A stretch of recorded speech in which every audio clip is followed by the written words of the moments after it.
Hey y'all, I hope this helps someone out.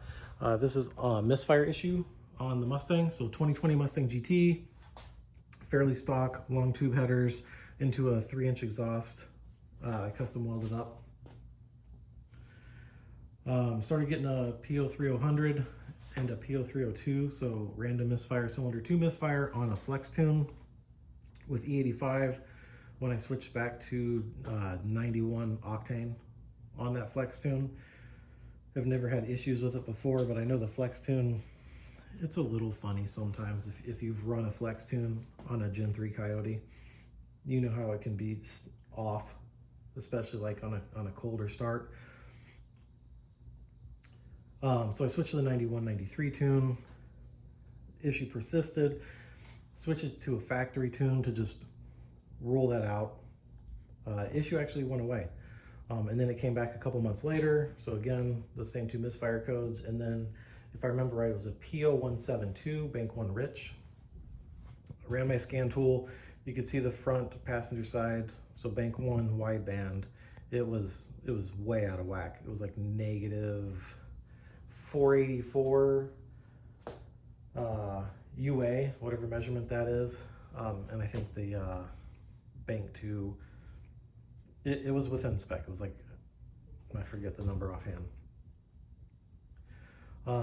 Swapped coils, swapped spark plugs, no change. Swapped port injectors, no change.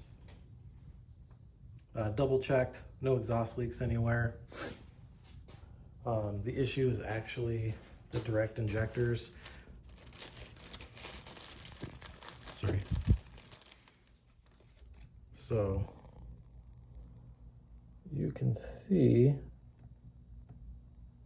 how gummed up that is. You can't.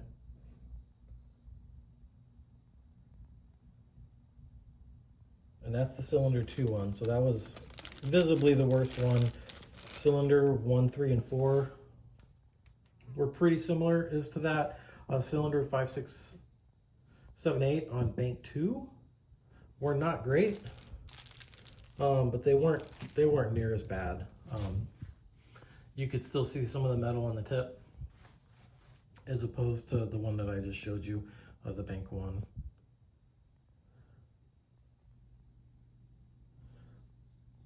So yeah, I'm pretty sure that's the problem. I'm sending that off to, I think it's Injector RX.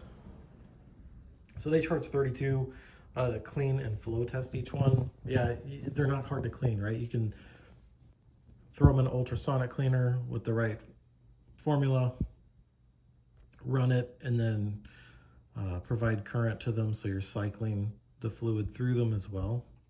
But I'm not going to flow test them here. I don't have that yet.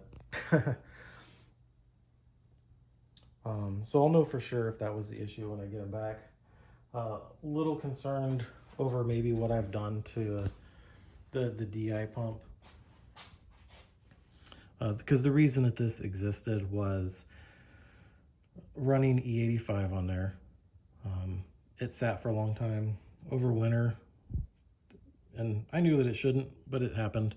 And then my normal daily, I had to take that down to do a timing chain on it and a water pump, and then the valve stem seals.